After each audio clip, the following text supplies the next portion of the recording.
Union and its territory. This is the first part of our Indian Constitution. Union and its territory comes under part number 1 of Indian Constitution. Articles covered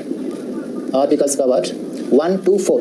Article number 1, 2, 3 and 4 are deals with the first part of our Indian Constitution, the Union and its territory. The Union and its territory. Coming to the first one, let us know what the articles actually deals with.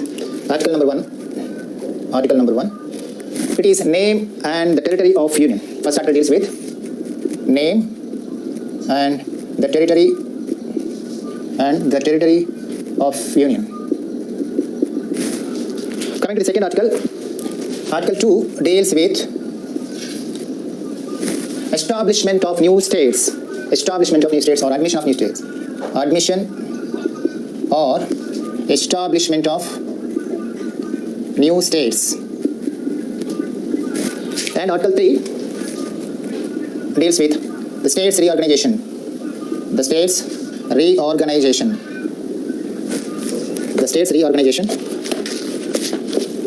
Then Article 4 deals with amendment to the first and fourth schedules.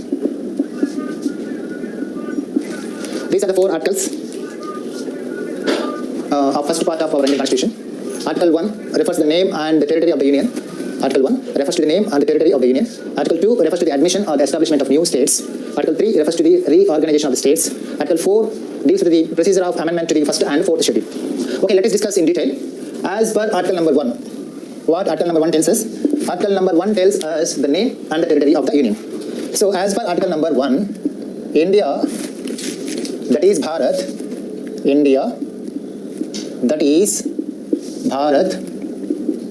is a union of states. This is the actual text in the first article of our Indian Constitution.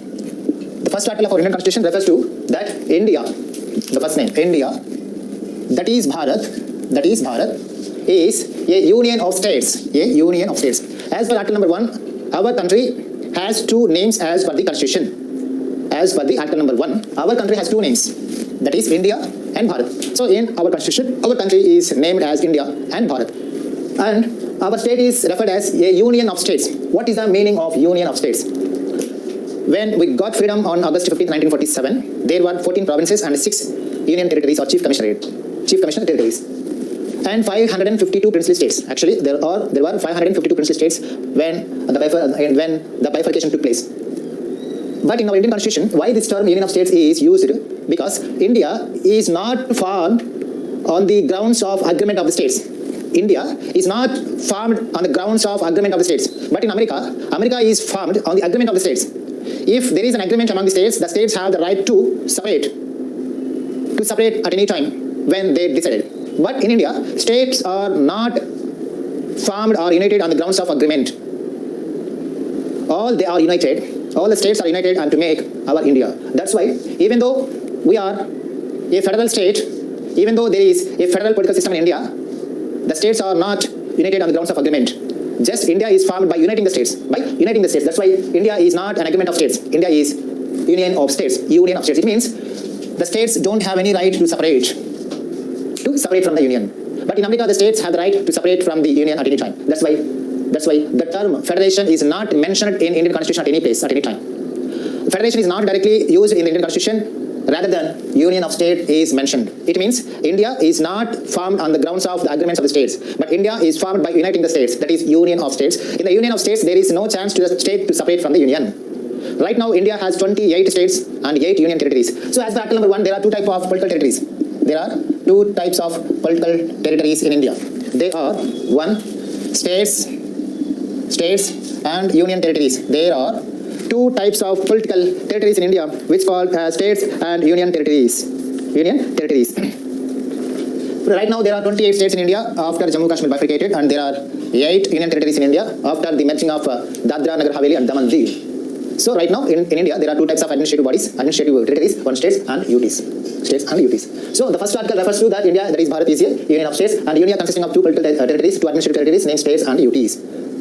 Okay, this is what Article number 1 refers to that. Coming to the Article number 2, admission or establishment of new states.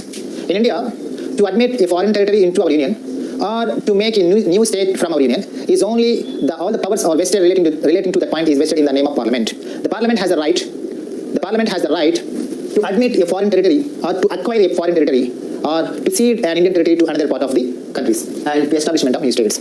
So article number 2 refers to that Parliament is only the authority in India to acquire any other foreign territories or to give any part of our India to other states or to transfer any part of our India to other states or to other countries. By the 100th Amendment, Constitutional Amendment Act of India in 2015, by the 100th Constitutional Amendment Act, some territorial parts were transferred between Bangladesh and India. India transferred 11 enclaves to the Bangladesh, while Bangladesh transferred 51 enclaves to Bharat. In 2015, by the 100th Constitutional Amendment Act, some territorial enclaves are transferred between India and Bangladesh.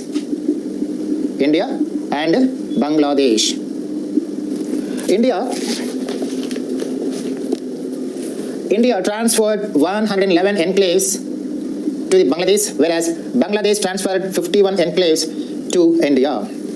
Bangladesh is a country which has more boundary line with approximately 4,096.7 kilometers. The boundary between India and Bangladesh is 4,096.7 kilometers. The longest boundary line with our neighbor country. So Pakistan is our neighbor country, Afghanistan is our neighbor country, China, Nepal, Bhutan, Bangladesh, Myanmar. These are the countries which are sharing the boundary line with us. Pakistan, Afghanistan, China, Nepal, Bhutan, Bangladesh and Myanmar. Of all these neighboring countries, Bangladesh is sharing the lengthiest or longest boundary line with India, nearly 4,096.7 kilometers. In that aspect, in 2015, the transferring of territorial parts of Bangladesh and India were took place by the 100th Constitutional Amendment Act. India transferred 111 enclaves to Bangladesh, and Bangladesh transferred 51 enclaves to India. Whatever the enclaves are transferred between the states, it is necessary to enact a Constitutional Amendment Act. Without amending the Constitution, without enacting the Constitutional Amendment Acts, the transferring of territorial parts between India and neighboring countries are not exited, are not permitted. So that, as per Article number 2, Parliament is only the authority in India to acquire a foreign territory, and to give a part of our country to another country, to other foreign country. For example, Sikkim. Before 1974, Sikkim is an independent state. It is administrated and it is ruled by the Chogyol dynasty. Sikkim, once it was not a part of our Indian Union.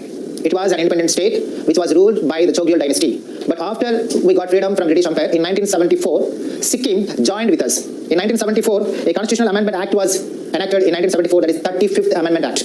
By the 35th Constitutional Amendment Act, Sikkim is joined in our India by giving a status of associate state. And again, in 1975, by the 36th Constitutional Amendment Act, Sikkim was given a complete status of a state. Now Sikkim became a state of our Indian Union. So that is the power of Parliament. For example, to Article number 2, Sikkim, which was an independent state, which was ruled by Chogyol dynasty, was joined in India in 1974 by the 34th Constitutional Amendment Act. Sikkim was given an associate state status. It was recognized as an associate state to India. But after that, in 1975, one more Constitutional Amendment Act was enacted, that is 36. By the 36th Constitutional Amendment Act, Sikkim is recognized as a full state or fully state in our India. Now it became a state of our Indian Union. So to acquire any other foreign territory or to give a part of our Indian territory to any other foreign territory, it is the right, it is the power that is vested in the name of Parliament. As per Article number 2, Parliament has is authority to admit any foreign territory to our Union or to establishment of new states from our Union. At the time of commencement of our Indian Constitution in 1950, there are only 14 states. But today there are 28 states.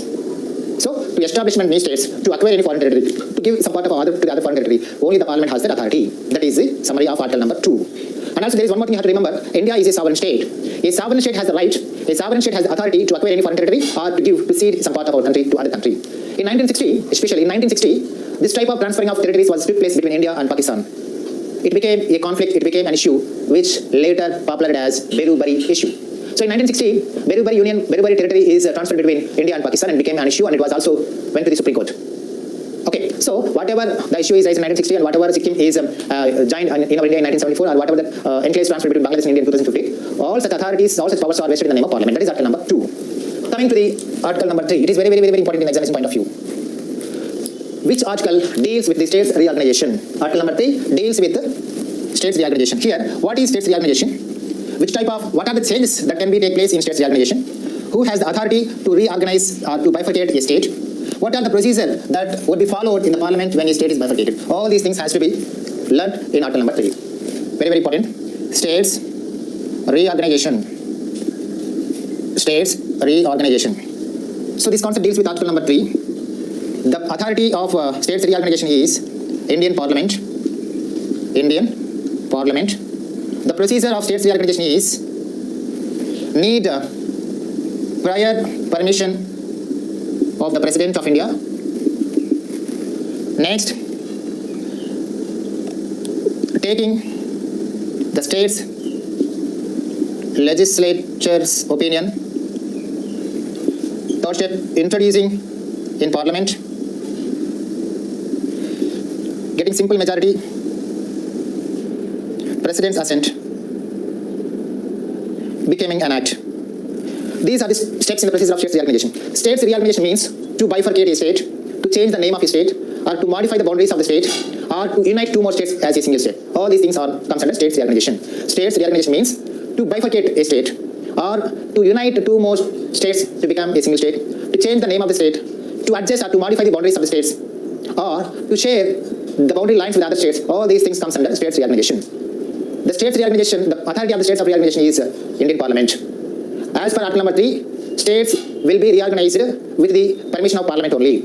In the procedure of states reorganization, first of all, it is necessary to take the prior permission of the President for any states reorganization bill. For any states reorganization bill, it is compulsory to take the prior permission to the President. That's the first step. Then, when the President gives the prior permission to the states reorganization bill, then the bill was sent to the state to take the opinion of the state legislature within a short period or within a particular period of time. When President given the prior permission, opinion of the state next Parliament, then for the bill.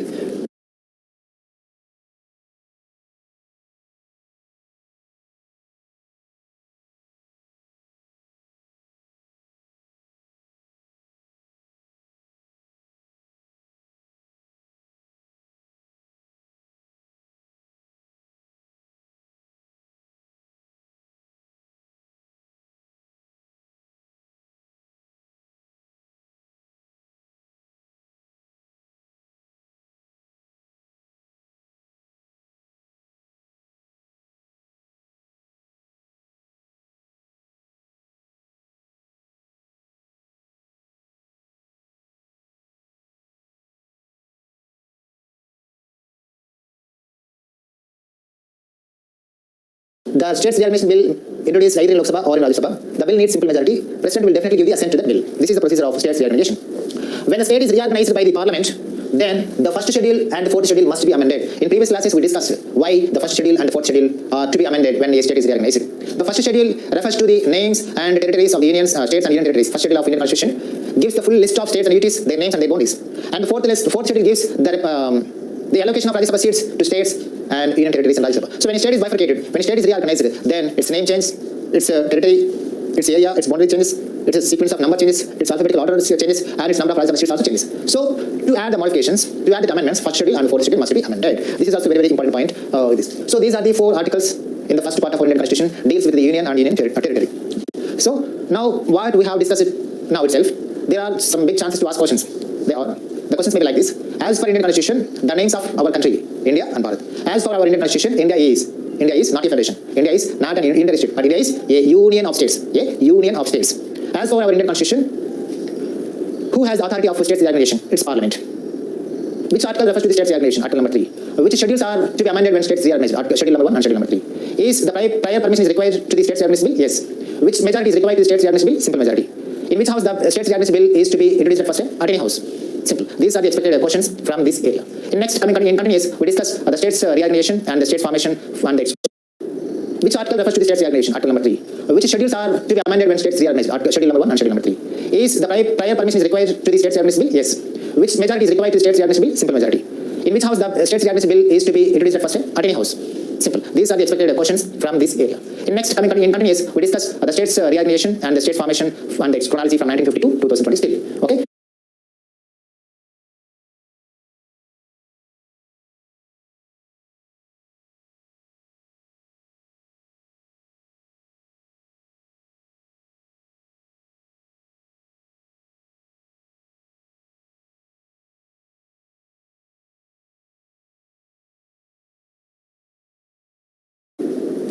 Evaluation of states and union territories in India. In previous video, we came to know that the states reorganization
the states reorganization is authorized by the Parliament of India. Parliament has the power to reorganize a state or to bifurcate a state or to change the boundaries of the state or to increase the area of the state or to decrease the area of a state or to extracting a part from a state and make it an union territory or make it a new state. So all such powers are vested in the name of the Parliament as per Article number 3. So by the time of independence on August 15th, 1947, India has only 14 provinces and 6 union territories. But when our Indian Constitution came into force on January 26, 1950, our Constitution contained a 4-folded classification of territories. When our Indian Constitution came into existence on January 26, 1950, our Indian Constitution contains a 4-folded classification of states and union territories. So by the time of the commencement of the Indian Constitution, there were nearly 29 territories of India Union. So these 29 territories were classified into a 4 parts under states in Part A, Part B, Part C and under Part D. Part A contains the provinces which were under the British rule in once upon a time. So these states which were under the Part A, Assam, Bihar, Bombay, Madhya Pradesh, Madras, Orissa, Punjab, United Provinces and West Bengal. These are the provinces which already had state legislatures. And the second part is it contains 9 princely states which had already legislatures. They are Hyderabad, Jammu Kashmir, Madhya Bharat, Mysore, Patiala and East Punjab, Rajasthan, Saurashtra, Travancore, Cochin and Vindhya Pradesh. These 9 princely states are listed under Part B which had already a separate legislation. Coming to the Part C, it contains 10 territories which were administered by the central government and it contains some princely states and it contains some other parts which didn't have the separate legislatures. Ajmer, Bhopal, Bilaspur, Cooch Behar, Coorg, Delhi, Himachal Pradesh, Kutch, Manipur and Tripura. These 10 territories, including some erstwhile princely states, are administered by the central government. They didn't have any state legislatures. And Part D contains Andaman Nicobar Islands. These are the 4-folded classification of the territories of Indian Union in 1950. So remember, under Part A there are 9 territories which are provinces and contains which are provinces having own legislatures. Part B, there are 9 princely states under Part B having own legislature. There are 10 territories in Part C, including some erstwhile princely states not having legislature. Part D containing Andaman Nicobar Island. These are the 4-folded classification of 29 territories of Indian Union in 1950. In the course of time, this classification of 29 territories has changed. Why? Because before commencement of the Indian Constitution, there are some linguistic states demands all over India. There is a great separatism demand before 1950. To reorganize the Indian Union, the central government constituted 3 important committees. In 1948 June, as a part of Constituent Assembly, S.K. Thor Commission was constituted. This committee was constituted in 1948 June to estimate the demands of linguistic states. But it submitted its report in 1948 December and recommended the government not to form a state on the basis of a language. S.K. Thor Commission was the first linguistic committee or commission in India which which was formed by the government of India in 1940 June. It submitted its report in 1940 December and recommended the government not to form any state in India on the grounds of linguistic basis, on the grounds of language. Only states could be formed only on the basis of administrative aspect. These recommendations of the SK committee were made a strong agitation, especially in Madras state, especially in Telugu speaking areas. Next, another tri-member committee was constituted in 1948 December. That is JVP committee. Jawaharlal Nehru, Vallabhbhai Patel and Pattabhi Sitaramaiah were the members. It is known as JVP committee, a tri-member committee. It submitted its report to the government in 1949 April 1st. It is also recommended the government not to form any state on the basis of linguistic aspects, and they were given a choice to these Telugu speaking people who are a part of Madras. If they were leave Chennai city, then the government would think to form a Telugu speaking state. But it was also hesitated by the Telugu people, they rejected it. Next, one more committee was constituted in 1953, December 22, that was Fazl Ali Commission. This commission is also referred as States Reorganization Commission, SRC Commission. This SRC Commission was constituted by the central government on December 22nd, 1953. It was headed by Fazl Ali. That's why it is known as also Fazl Ali Commission. It submitted its report in 1955 and recommended the government to enact a law to reorganize the Indian Union and to reorganize the states. That's why on the recommendations of Fazl Ali Commission, the central government enacted a Constitutional Amendment Act in 1956. That was 7th Constitutional Amendment Act, which was enacted in 1956. By the 7th Constitutional Amendment Act, the 4th folded classification of 29 territories was deleted from the Indian Constitution. In course of the time, when the 4th classification of 29 territories of India was deleted by the 7th Constitutional Amendment Act, the Indian government has enacted a States Reorganization Act 1956. Based on 1956 States Reorganization Act, the 29 territories were again classified into states and UTs. There are now, in India, there are only two types of territories, states and union territories. So by the 1956 States Reorganization Act, the territories were again classified into two categories, states and UTs. In 1956, there are 14 states in India and 6 union territories. The states are Andhra Pradesh, Assam, Bihar, Bombay, Jammu Kashmir, Kerala, Madhya Pradesh, Mysore, Madras, Orissa, Punjab, Rajasthan, Uttar Pradesh and West Bengal. Coming to union territories, Andaman Nicobar Islands, Delhi, Himachal Pradesh, Lakshadweep, Minikai, Amini Islands, Manipur and Tripura. So, on the commencement of States Reorganization Act, India contains 14 states and 6 UTs. In course of time, the states were reorganized by time. Now India has 28 states and 8 union territories. Recently, on October 31st, the birthday of Sardar Vallabhbhai Patel, the first Home Minister of India, 2019, the Jammu Kashmir was reorganized into 2 union territories. And in 2020, January 25th, the merging of Dadra Nagar Haveli and Daman Diu came into force. So now there are 8 union territories and 28 states in India. Then what about princely states? At the time of the commencement of Indian Constitution, or at the time of the adaptation of the Indian Constitution, there were 552 princely states. There were 552 princely states when the nation is bifurcated in 1947. As per 1947 Indian Independence Act, the princely states were given the freedom either to join in Indian Union or to join in Pakistan or to be to remain independent. 3 options were given to the princely states, either to join in India or to join in Pakistan or to independent remain. Of these 552 princely states, 549 princely states were integrated with India, were joined in Indian Union or integrated with Indian Union. Remaining 3 princely states were remained independent. They are Junagadh, Hyderabad and Jammu Kashmir.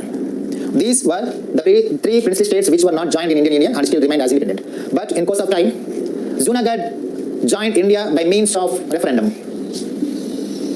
Junagadh joined India by means of referendum. Referendum is nothing but taking public opinion. So Junagadh is the first territory which joined in India with the public opinion or by the means of referendum. And Hyderabad is joined India or merged in India by means of Polish action, that is Operation Polo. And Jammu Kashmir was joined in India with instrument of accession. That is an agreement which was took place between Prime Minister Jawaharlal Nehru and then the King of Jammu Kashmir, Raja Hari Singh. It was taken place on 1947, October 26. The agreement is known as instrument of accession. So by means of 3, and Jammu Kashmir was joined in India with instrument of accession. That is an agreement which was took place between Prime Minister Jawaharlal Nehru and then the King of Jammu Kashmir, Raja Hari Singh. It was taken place on 1947, October 26. The agreement is known as instrument of accession. So by means of 3 different methods, these 3 princely states are also joined in Indian Union. So remember that Junagadh was joined in India by means of referendum, Hyderabad was joined in India by means of police action, and Jammu Kashmir was joined in India by means of instrument of accession. So thus the princely states joined in India and the states are reorganized as per the States Reorganization Act 1956. And the committees which were constituted before 1956 States Reorganization Committee are also very, very important. So once again I repeat, the first committee was constituted by the Constituent Assembly. That was the first linguistic commission, SK Thor Commission. SK Thor Commission was constituted as a part of Constituent Assembly in 1948 June, and it submitted its report in 1948 December. It strictly prohibited, it strictly rejected the demand of formation of linguistic states. And next second committee was formed on the demands of linguistic states. That is JVP Committee, Jawaharlal Nehru, Vallabhbhai Patel, and Pattabhi Sitaramaiah. It was constituted in 1948 December. It submitted its report next year April 1st. This committee also recommended the government to rejecting the demand of linguistic states. And finally, an important committee was constituted in 1953 December 22nd. 1953 December 22nd. That was Fazl Ali Commission. Fazl Ali Commission. So this Fazl Ali Commission is also known as SRC Commission, States Reorganization Commission. On the recommendations of, it was submitted its report in 1955. On the recommendations of Fazl Ali Commission, the state government enacted the 7th Amendment Act in 1956. By the 1956 7th Amendment Act, the fourth folded classification of 29 states in 1950 was deleted from the Constitution. And the seventh part of Indian Constitution is also deleted from the Constitution by the 7th Constitutional Amendment Act. And on the recommendations of Fazl Ali Commission, Indian government enacted States Reorganization Act 1956. As per the States Reorganization Act 1956, the 29 erstwhile territories were again classified into states and UTs. And in 1956, there were 14 states and 6 union territories. Some of union territories may be promoted as states. For example, Himachal Pradesh later promoted as a state, Manipur promoted as a state, Tripura promoted as a state. So right now, India contains 28 states and 8 union territories. Now let us see the evaluation of states and union territories in India. So after 1956 States Reorganization Act, the 15th state was Gujarat. The 15th state was Gujarat. Gujarat was formed on May 1st, 1960 by the Bombay Reorganization Act. Gujarat is once an integral part of Bombay state, Saurashtra, Gujarat, all this. And by the Bombay Reorganization Act, Gujarat was newly established on May 1st, 1960. This is the 15th state in India. Next, coming to the 16th one. 16th state is Nazi 63 December 1st. 15th state was 730 and it is from February. It was 1 for legislation of reorganization. Himachal 372 Northern in 1919 by AP Reorganization Act. By organizing into 2 union territories, Jammu and divided in India. And the historical background behind the act that is and that is 2 states matching 52 and Mizoram was the third state is Goa. It was formed in 2000. 28 is Jharkhand. It was formed in 2000 November 15 by Bihar States Reorganization Act. And 29 is Telangana. It was formed in 2014 on June 2nd. And Jammu Kashmir, it was given 2 UTs on 2019 October 31st. And Dadra Nagar Haveli and Daman, they were merged into 1 UT in 2020 January 25th. So this is the evaluation of Indian states. So in 1956 there are 14 states and 6 union territories. After States Reorganization Act was came into existence, Gujarat is formed as 15th state in India by the Bombay Reorganization Act. In India, the state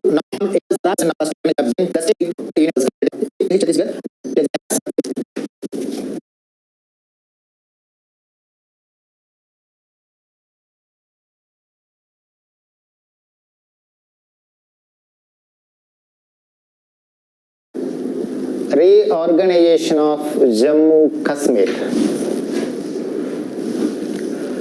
In the continuation of evaluation of the reorganization of the states in India from 1950 to 2019, in this video we discuss the reorganization of Jammu and Kashmir. Before going into the details of the reorganization of Jammu Kashmir and its Act 2019, let us go through the important historical incidents and historical background of Jammu Kashmir. The formal document of Jammu Kashmir is dated back to Kalhana's Rajatarangani. Rajatarangani, it was a famous book which was written by Kalhana. So, the formal document or the formal information of Jammu Kashmir is dated back to Kalhana's period, and Jammu Kashmir is mentioned in his book Rajatarangani. Okay, Jammu Kashmir in ancient times was ruled by both Hindu kings, Muslim kings, and as well as Sikh kings. Jammu Kashmir was ruled by Hindu kings, Muslim kings, as well as Sikh kings. In 1882, Gulab Singh became the king of Jammu Kashmir. After Gulab Singh's death, Ranabir Singh became the king of Jammu Kashmir in 1857.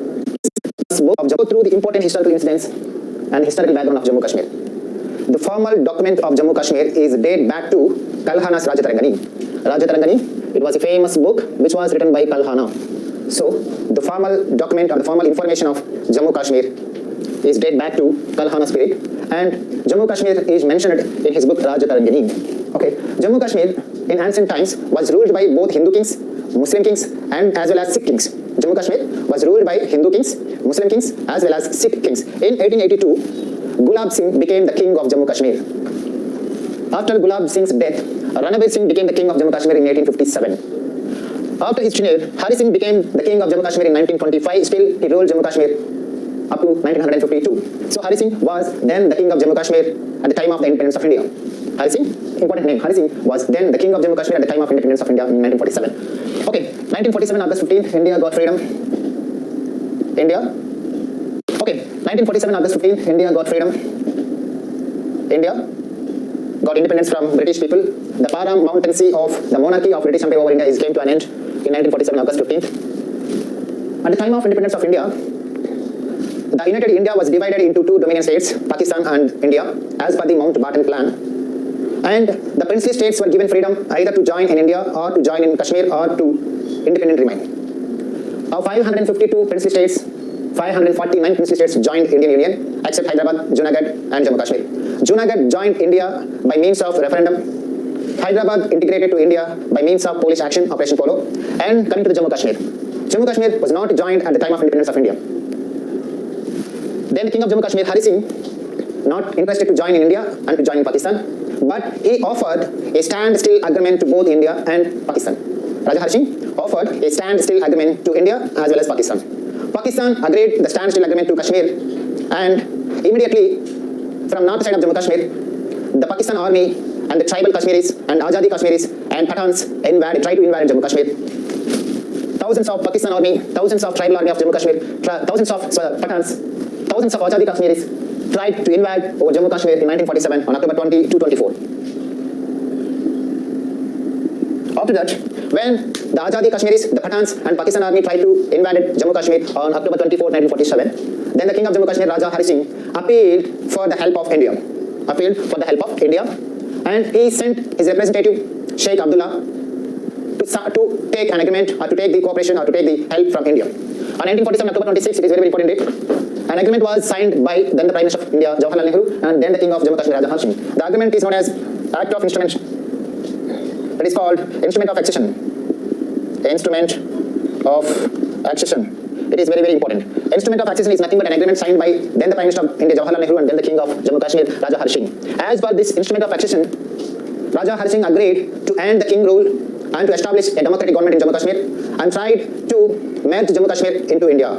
Raja Hari Singh agreed to integrate Jammu Kashmir to the Indian Union as per the agreement which was signed by both Nehru and Raja Hari Singh, which is called Instrument of Accession. Instrument of Accession.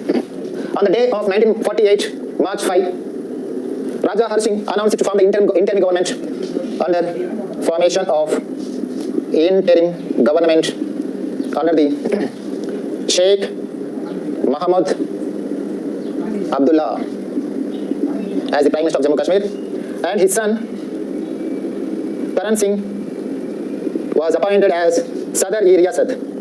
Sadr-e-Riyasat. One more historical incident took place on March 5, 1948, when the Instrument of Accession was signed by both Nehru and Hari Singh.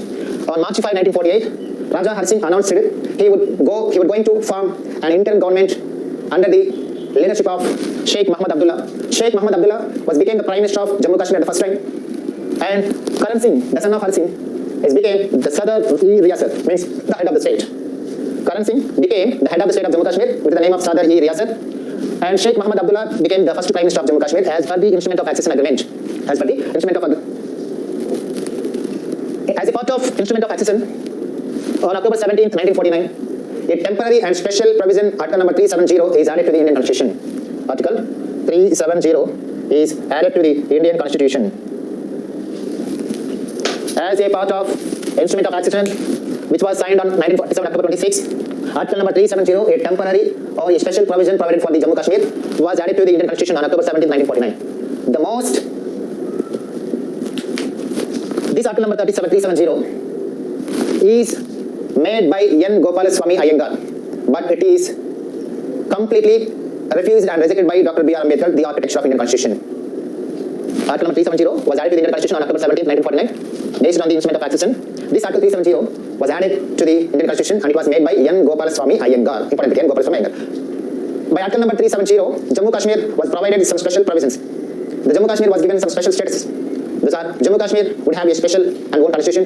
Jammu Kashmir would have its own citizenship. Jammu Kashmir would have its own state flag. Jammu Kashmir would have its own other provisions, and fundamental rights may not be applied to the Jammu Kashmir. All these provisions are added to the Jammu Kashmir status as per Article number 370. Okay, coming to the next point. 1949 November 26, Indian Constitution was adopted by the Constituent Assembly. And 1950 January 26, Indian Constitution came into force. 1951 October 31st, the first meeting of Jammu Kashmir Constituent Assembly. First meeting of Jammu Kashmir Constituent Assembly. The first meeting of Jammu Kashmir Constituent Assembly was held on October 31st, 1951. In 1952, another agreement was signed between Indian Prime Minister Jawaharlal Nehru and Jammu Kashmir leaders, that is Delhi Agreement. As per this agreement, Delhi Agreement, which was signed by of Jammu Kashmir, was adopted by the Constituent Assembly. And 1950 January 26, Indian Constitution came into force. 1951 October 31st, the first meeting of Jammu Kashmir Constituent Assembly. First meeting of Jammu Kashmir Constituent Assembly. The first meeting of Jammu Kashmir Constituent Assembly was held on October 31st, 1951. In 1952, another agreement was signed between Indian Prime Minister Jawaharlal Nehru and Jammu Kashmir leaders, that is Delhi Agreement. As per this agreement, Delhi Agreement, which was signed by Indian President, Indian Prime Minister and Jammu Kashmir leaders, the king rule was completely came to an end in Jammu Kashmir, and the democratic form of government is started in Jammu Kashmir from 1952 onwards as per the Delhi Agreement. Before 1952 Delhi Agreement, an interim government was formed under the leadership of Sheikh Mohammed Abdullah on March 5, 1940. But in 1952 officially the democratic form of government was formed as per the 1952 Delhi Agreement. And 1954 February 6, this is an important date to be remembered. That is, Jammu Kashmir Constituent Assembly ratified the accession of state of Jammu Kashmir to the Union of India. On February 6, 1954, the Jammu Kashmir Constituent Assembly ratified that the accession of Jammu Kashmir to the Indian Union, and the agreement what was signed on October 26, 1947, instrument of accession was approved and adopted by the Constituent Assembly on February 6, 1954. Okay, next, May 14, 1954, it is also one more important date, that is, President of India, Dr. Babu Rajendra Prasad, issued some special orders to add Article number 35A to the Constitution of India. 35A, added to the Indian Constitution by presidential orders. By the presidential orders, Article 35A is added to the Indian Constitution, which is giving some special provisions to the Jammu Kashmir. That Article number 35A defines the actual and the original residents of Jammu Kashmir. As per Article number 35A, the persons who is stated subject to of May 14th, 1954, or who has been residing in the state for a period of 10 years and has lawfully acquired immovable property in the state, or migrated from the state after March 1st, 1947, has gone within the present Pakistan border area but has come back with resettlement permit in the state. As per Article number 35A, the permanent resident of Jammu Kashmir is defined as a person who is a subject of Jammu Kashmir from May 14 to 1954 and who has been living for the last 10 years is defined as the citizen of Jammu Kashmir. And as per Article number 35A, no other citizen from any other state are not permitted to buy any property in Jammu Kashmir, and no other person of any other state are not permitted to marry any Jammu Kashmir woman or girl. So such type of special restrictions are imposed on other state persons. So that's why Article number 35A is given a special authority to the Jammu Kashmir Assembly to define the origin of the citizen of the Jammu Kashmir. Only the citizen of Jammu Kashmir are only have the rights to buy or sell the property or to buy or sell land of Jammu Kashmir. No other persons from other states are not permitted to buy any property from Jammu Kashmir. That is Article number 35A. And as per Article number 35A, the tenure of Jammu Kashmir Assembly would be 6 years, and Article number 360 means financial emergency imposed by the President of India. So Article number 360 is not applicable to Jammu Kashmir, and the tenure of Jammu Kashmir Assembly would be 6 years. All these provisions are added by the Article number 35A. Next, coming to the Article number, next date now, 1956 November 17. It is also one more important date. That is, Jammu Kashmir Constitution was adopted by the Constituent Assembly of Jammu Kashmir, adopted of Jammu Kashmir's Constitution, and commencement of Jammu Kashmir Constitution. Okay. On January 26, 1957, the Jammu Kashmir's Constitution was came into existence. Earlier, on November 17, 1956, the Constitution of Jammu Kashmir was adopted by the Jammu Kashmir Constituent Assembly. These are the historical and important dates in examination point of view. Let us have a brief overview. The name of Jammu Kashmir and formal information of Jammu Kashmir was first mentioned in Raja Tarangini book, which was written by Kalhana. Jammu Kashmir was ruled by both Hindus, Muslims and as well as Sikhs. In 1882, Gulab Singh became the king of Jammu Kashmir, and in 1857, Ranbir Singh became the king of Jammu Kashmir, and in 1925, Maharaja Hari Singh became the king of Jammu Kashmir, and he continued his office till the independence of India. On August 15, 1947, India became a sovereign state. India got freedom from British Empire, and paramountcy of British Empire over India was came to an end, and the princely states were given 3 choices in the form of that. In terms of the conditions, Jammu Kashmir not joined in India, not joined in Pakistan, still remain as an independent kingdom. After that decision was taken by the Jammu Kashmir king Raja Hari Singh, in between October 22 to 24, thousands of Pathanis, thousands of Azadi Kashmiris, thousands of Pakistan army tried to invade Jammu Kashmir from north side. Then Raja Hari Singh sent his representative Sheikh Abdullah to seek the help from Indian government. Indian government accepted on October 26, 1947, an agreement was signed by then the Prime Minister of India, Jawaharlal Nehru, and then the King of Jammu Kashmir, Raja Har Singh, which was known as Instrument of Accession. Instrument of Accession, October 26, 1947. October 26, 1947, Instrument of Accession. This is the name of agreement which was signed by Nehru and Raja Har Singh. Very important. It is the most expected thing. On March 5, 1948, when the Instrument of Accession was signed, Raja Har Singh announced that the king rule was going to be ended in Jammu Kashmir, and an interim government was going to be formed under the leadership of Sheikh Mohammed Abdullah. So that on March 5th, Sheikh Abdullah became the first Prime Minister of Jammu Kashmir. On October 17, 1947, as per the agreement of Instrument of Accession, Article number 370 was added to the Jammu Kashmir. This article provided a special status to the Jammu Kashmir. This Article 370 provided a separate constitution for the Jammu Kashmir. This Article 370 provided a special flag, state flag for the Jammu Kashmir. So this Article 370 provided a temporary and a special status to the Jammu Kashmir, and it was prepared by N. Gopalaswamy Iyengar, but it was honestly rejected by Dr. B.R. Ambedkar.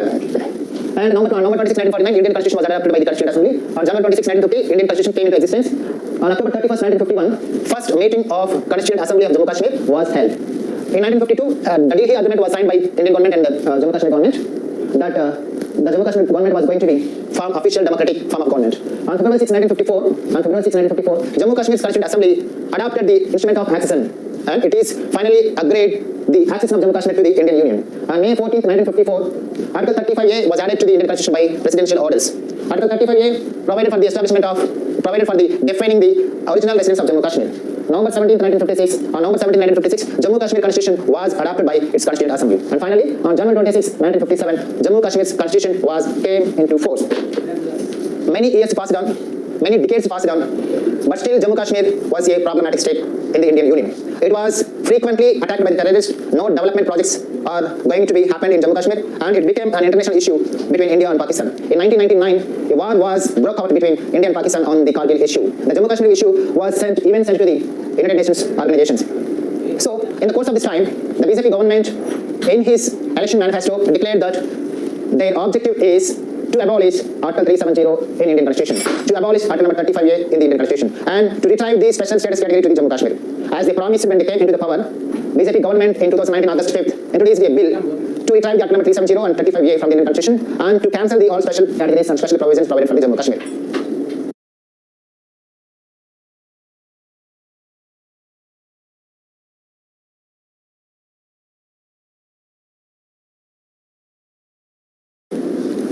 Abolition of Article 370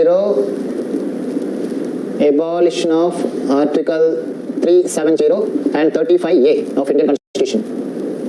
Article 370 was added to the Indian Constitution on the grounds of Instrument of Accession, an agreement which was signed by Nehru and Hari Singh. Article 35A was added to the Indian Constitution by the presidential orders in 1954. So abolition of Article 35A and 370 is one of the major election manifesto item of Bharatiya Janata Party government, as it came into power in 2019 in the second time. BJP government tried to move a bill to reorganize Jammu Kashmir and also to abolish Article 370 and 35A. There is some provisions, some subclasses under Article 370. As per Article 370 subclass number 3, the President of India has given the authority either to modify, either to add, or either to delete Article 370 from Indian Constitution. As per the third subclass of Article 370, the President of India was given the full authority, the complete authority to delete at any time whenever the President feels it was no need of continue Article 370. Then as per 370 subclass number 3, President can remove Article 370 from Indian Constitution. By taking the advantage of Article 370 subclass number 3, BJP government daily taken the decision of deleting Article 370. And Article 35A, it was added to the Indian Constitution by presidential order. So then to remove or to delete Article 35A, no need to amend the Constitution because it was added to the Constitution by a presidential order. So then to delete another presidential order was to be issued. That's only. So to abolish Article 370 and 35A, there was no need of amending the Constitution of India. If any article is deleted from Indian Constitution, it is necessary to amend the Constitution. But in this particular situation, such things not happened. Why? Because as per the subclass of Article 370, as per subclass number 3 of 370, in the clause of 3 of 370, the President has given the authority to delete Article 370 without any amendment of the Indian Constitution. And also Article 35A, it was not added to the Indian Constitution by amending, but it was only added to the Indian Constitution by a presidential order.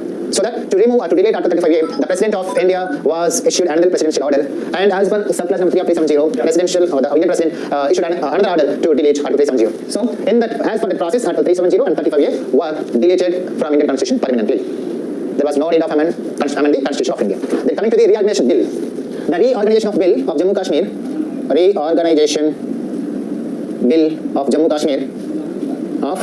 Kashmir, was introduced first at first in Rajya Sabha by Indian Home Minister Amit Shah on August 5th by Amit Shah. And it was passed on the same day. It was passed with simple majority on the same day, August 5th, 2019, with a majority of 125 by 61. For any reorganization bill, we need only a simple majority. So, the bill was passed by 125 members, or 125-61 majority. It was introduced in Rajya Sabha first by Amit Shah on August 5th. The same day, the reorganization of Jammu Kashmir bill was passed. And the bill was introduced in Lok Sabha on the same day by August 5th evening by Amit Shah. And it was passed on August 6th. It was passed on August 6th, 2019, with a majority of 370. So, within one day, the reorganization bill of Jammu Kashmir was passed in both houses. When the bill was passed in both houses, then the bill was sent to the President of India. When the President of India has given assent to this bill on August 9th, 2019. President Ramnath Kovind gave his assent to the Jammu Kashmir reorganization bill on August 9th, 2019. Then the bill came into existence. The bill became an act, and the Jammu Kashmir Reorganization Act came into existence on October 31st, 2019. Dates are important. As per the reorganization bill of Jammu Kashmir, the Jammu Kashmir was divided into two parts. One is Jammu Kashmir and two is Ladakh. Jammu Kashmir was divided into two union territories. One, Jammu Kashmir Union Territory, Ladakh Union Territory. Okay, the northeast part of this one is actually POK, Pak Occupied Kashmir. When on October 24, 1947, the Azadi Kashmir tried to invade Jammu Kashmir and they occupied a part of Jammu Kashmir. Still, it was under the control of POK. It is known as Pakistan Occupied Kashmir, but in map it comes under the integrity of our Indian Union. Actually, it was controlled by Pakistan Occupied Kashmir. A special administrative body was formed there. This is Jammu Kashmir part. It is Ladakh Union Territory. Okay, the northeast part of this one is actually POK, Pak Occupied Kashmir. When on October 24, 1947, the Azadi Kashmir tried to invade Jammu Kashmir and they occupied a part of Jammu Kashmir. Still, it was under the control of POK. It is known as Pakistan Occupied Kashmir, but in map it comes under the integrity of our Indian Union. Actually, it was controlled by Pakistan Occupied Kashmir. A special administrative body was formed there. This is Jammu Kashmir part. It was now Jammu Kashmir Union Territory. And next one is Ladakh. This part is Aksai Chin. In 1962, China occupied this territory and they argued or demanded the total part of Aksai Chin belongs to China territory. But still, Indian government is showing this Aksai Chin part is a part of Indian territory. The main part, this is Ladakh. So as per the China, this part is Aksai Chin. In 1962, China occupied this territory and they argued or demanded the total part of Aksai Chin belongs to China territory. But still, Indian government is showing this Aksai Chin part is a part of Indian territory. The main part, this is Ladakh. So as per the reorganization bill of Jammu Kashmir, the previous united Jammu Kashmir was divided into two union territories. One, Jammu Kashmir Union Territory and Ladakh Union Territory. And there were some special provisions were given to these two. This Jammu Kashmir Union Territory have an assembly, but Ladakh don't have. Ladakh is an union territory without a state legislature. Jammu Kashmir has already its own state legislature. So two union territories were established on the grounds of Jammu Kashmir reorganization bill. Jammu Kashmir with assembly, Ladakh without assembly. So now Ladakh consisting of two districts, Kargil and Leh. And Jammu Kashmir contains 20 districts and 5 Lok Sabha seats. 5 Lok Sabha seats were given to the Jammu Kashmir and 1 Lok Sabha seat were given to Ladakh. But assembly seats of Jammu Kashmir are not still decided. This is the Jammu Kashmir reorganization bill. It was came into existence on October 31st, 2019. So there is a big chance to ask questions about this topic is, when did Jammu Kashmir reorganization bill was came into existence? When did it was passed in Rajya Sabha? When did it was passed in Lok Sabha? When did the President of India was approved this bill? How did Article 370 was abolished? How did Article 35A was repealed from Indian Constitution?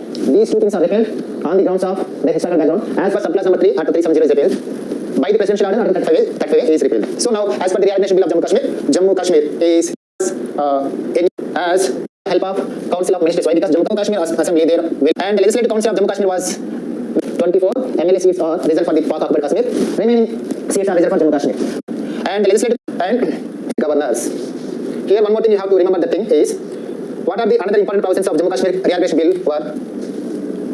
In Jammu Kashmir Assembly, as per the Act, as per the Reorganization Act, in Jammu Kashmir Assembly there will be reserved for not 7 seats. The tenure of Jammu Kashmir Assembly will be reserved for Pak Occupied Kashmir. 107 seats. Of these 107, 24 seats will be reserved for Pak occupied Kashmir. The tenure of Jammu Kashmir, the assembly was to be MLS to the Assembly of Jammu Kashmir. And Lieutenant Governor nominates ST's reorganization bill seats. Reorganization 20 assembly has the 10%. 10 times 10.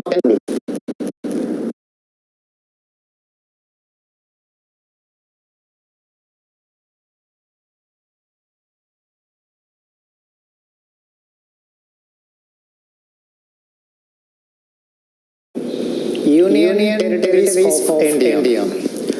Union Territories comes under Indian Union as a part of special administrative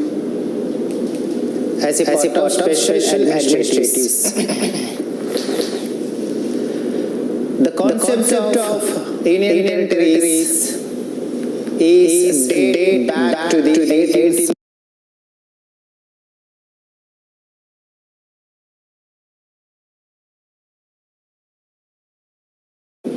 Union Territories of India. Union Territories comes under Indian Union as a part of special administratives. The concept of Union Territories is date back to the 1874. The concept of Union Territory was date back to 1874. During the British period, the British government introduced the concept of scheduled districts,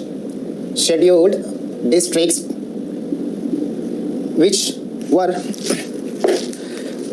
strategic importance in the administration. After that, these scheduled districts were changed their shape as Chief Commissioner Provinces, which were specially administered by a special officer. Okay, these Chief Commissioner Provinces are listed under the Part C and Part D of the fourth folded classification of 1950 Indian Constitution. Already we discussed it earlier. In 1950, the 29 territories of Indian Union were classified into 4 categories: Part A, Part B, Part C and Part D. Part A consisting of 9 provinces which have own legislatives. Part B consisting of 9 princely states having legislatures. Part C consisting of 10 territories. Some are princely states, some are Chief Commissioner Provinces, and Part D consisting of Andaman Nicobar Islands. This concept was earlier discussed. So the Chief Commissioner Provinces were underlisted in Part C and Part D of 1950 Indian Constitution. But after the State Reorganization Act was made by the Parliament of India, after the 7th Constitutional Amendment Act was enacted by the Parliament of India, in 1956, these Chief Commissioner Provinces as termed as Union Territories. Chief Commissioner Provinces is retermed as Union Territories in 1956 by the States Reorganization Act. At the time of 1956 States Reorganization Act, there were 6 Union Territories are there in India: Manipur, Tripura, and some Union Territories often promoted as states. Today, there are 8 Union Territories in India, and in recent times, in 2020 January, Dadra, Nagar Haveli, and Daman Diu are merged into each other and become a new Union Territory renamed as Dadra, Nagar Haveli, and Daman Diu Union Territory. What are the basic reasons to create a Union Territory? There are some particular reasons to create Union Territories, because 4 reasons are there in the formation of Union Territories. They are political and administrative consideration, cultural distinctiveness, strategic importance, and reasons behind the formation of Union Territories are, there are mainly 4 reasons are there. Number 1, political and administrative consideration. Second one is cultural distinctiveness. Third one is strategic importance. And fourth one is special treatment and care of the backward and tribal people. These are the main reasons to create a special Union Territory. They are political and administrative consideration. Coming to the Union territories of Delhi and Chandigarh. Chandigarh is very central point to both Punjab and Haryana, and these two states are demanding this territory of Chandigarh to make it a part of that states. It was a problem for last decades. The central government has taken decision not to disappoint any state of Punjab or Haryana and make it an individual administrative territory. That's why Chandigarh is not merged either in Punjab or in Haryana, and it make it an independent territory and make it as Union territory of India. Coming to Delhi, Delhi is at the central point of India, and it is the capital region of India. It is the capital of India. As the capital of India, it has own its importance. It has its influence on other states and its historical background. If it would be a part of any other state, the state may be provided any other authorities or any other powers. It may become some cause or some conflicts, some disputes among these states, Delhi to other states. To make the national capital territory of Delhi as a peaceful, and to make it as an unique, the central government has taken the decision to make Delhi as a union territory, not to be a part of any other state. So this is the main reason. Political and administrative consideration. By considering these political consideration and administrative consideration, Chandigarh and Delhi are promoted or formed as union territories. Coming to the second reason, cultural distinctiveness. Cultural distinctiveness. Some territories, some parts of India have their own individual culture, tradition, customs, and their historical background, historical heredity. For example, take Puducherry. Puducherry is not a single territory. It is a matching of Puducherry, Karaikal, and Mahe. Karaikal can be seen in near Tamil Nadu. Mahe is nearby Kerala, and Puducherry is nearby Andhra Pradesh. These three places are commonly called as Puducherry. These three places, Puducherry, Karaikal, Mahe, these three regions have their individual traditions, customs, and cultural distinctiveness. To continue such cultural distinctiveness, to protect such hereditary traditions of these places, Indian government had taken the decision not to merge, not to integrate these three regions in any other states. This is one reason, cultural distinctiveness. This is a reason. This is one more reason to form a union territory. Coming to the next one, strategic importance. Strategic importance means coming to the Andaman Nicobar Islands and Lakshadweep Islands. Andaman Nicobar Islands are a part of Indian Union. Lakshadweeps are also a part of Indian Union. Andaman Nicobar Islands are lie in the Bay of Bengal, and Lakshadweeps are in Arabian Sea.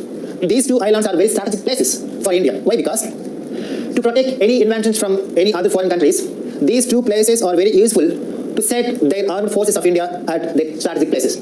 That's why a strategic importance is also considered when a region is upgraded as a union territory. So Andaman Nicobar Islands and Lakshadweeps are created as union territories on the basis of strategic importance and special treatment and care of the backward and tribal people. This is one more important reason to create a region as a union territory. For example, in 1956, Mizoram, Manipur, Arunachal Pradesh, such regions are once they are union territories. After that, in 1973, they are promoted as states. It's another issue. So Mizoram or Manipur or Arunachal Pradesh, such states are very conflict, and they are fully covered with mountains, forests, valleys, and rivers. And these states are very special regions in India to the residents of tribal people. To protect the tribal culture and their habits, their languages, their scripts, Indian government has a duty to protect tribal areas and tribal places and their customs and their traditions. So on the basis of this region, some parts are upgraded or promoted or formed as union territories. Now all the northeastern states, all 7 states are promoted as states. There is no union territory at northeast part of India.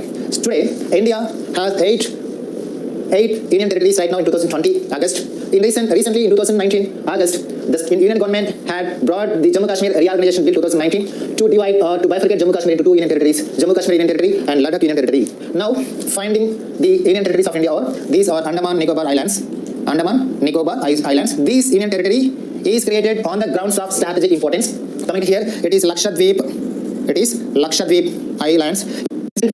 Have their cultural distinctiveness. It is Chandigarh, New Delhi, Puducherry, and at number 239. So, part number 8 deals with the administration of union territories. Articles covered 239 to 242. So, let us discuss with each article. Article 239 deals with administration of union territories.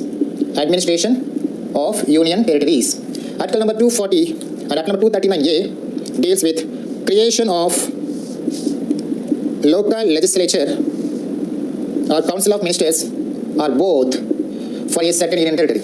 Article number 239AA, special provisions provided with respect to New Delhi. And article number 239AB, provisions in case of failure of constitutional machinery. Provisions in case of failure of constitutional machinery. Article 240, power of president to make regulations for certain union territories. Article number 241, high courts High Courts of Union Territory. Article number 242, Coorg. It was repealed from Indian Constitution. Coming to the articles which deals with Indian territories in part number 8 or 2 from 239 to 242. Article 239 deals with the administration of duties. Administration is quite different from the administration of states. If states have their own legislatures, then each union territory is appointed a special officer called as lieutenant governor or administrator. You have to remember one thing: all the union territories comes under the union list. All the union territories under the control of union government. For each union territory, a lieutenant governor or an administrator or an administrator will be appointed to administrate union territories. If a union territory has a legislature, then the lieutenant governor administrates the UT with the cooperation of Council of Ministers and Chief Minister. Today, Jammu Kashmir has its legislature, Delhi has its legislature, Puducherry has its legislature. Puducherry's assembly contains 30 MLAs, Delhi assembly contains 70 MLAs, and Jammu Kashmir assembly contains 107 MLAs.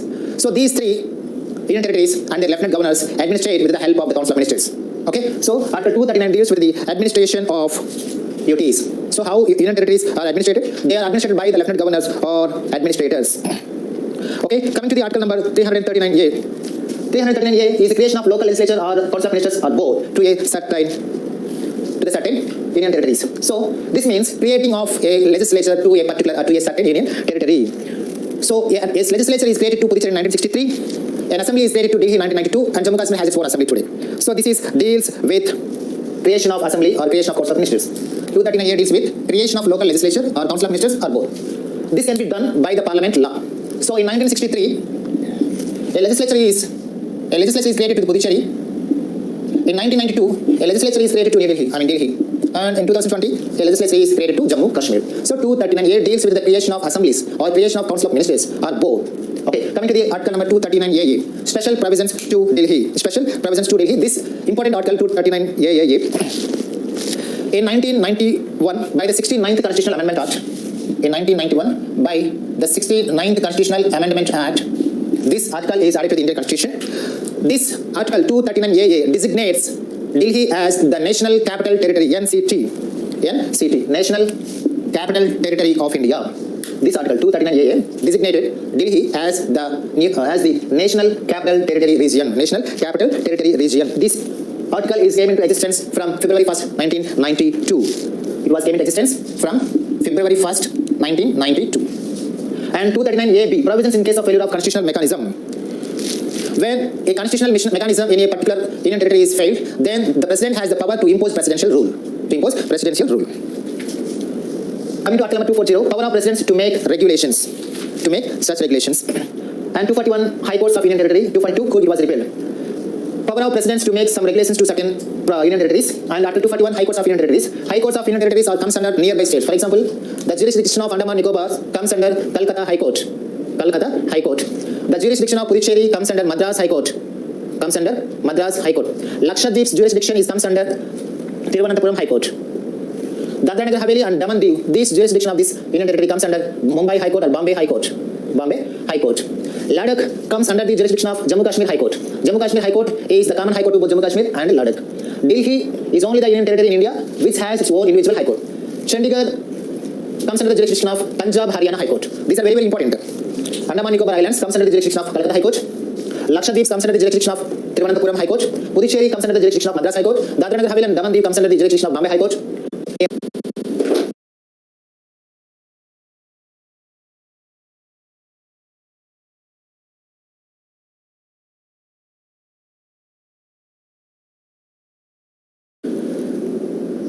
All about union territories. Here we are presenting you a table which gives you full information about union territories in India.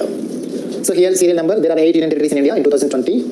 Name of the union territory, districts it contains, formation year, execution means the administrative head, jurisdiction, Lok Sabha seats, Rajya Sabha seats and Assembly seats. And also giving you the present lieutenant governor and present administrator of that union territory. Coming to the first one, Andaman Nicobar Islands. Andaman Nicobar Islands is formed on November 1st, 1956, containing 3 districts. This is formed on political and administration consideration.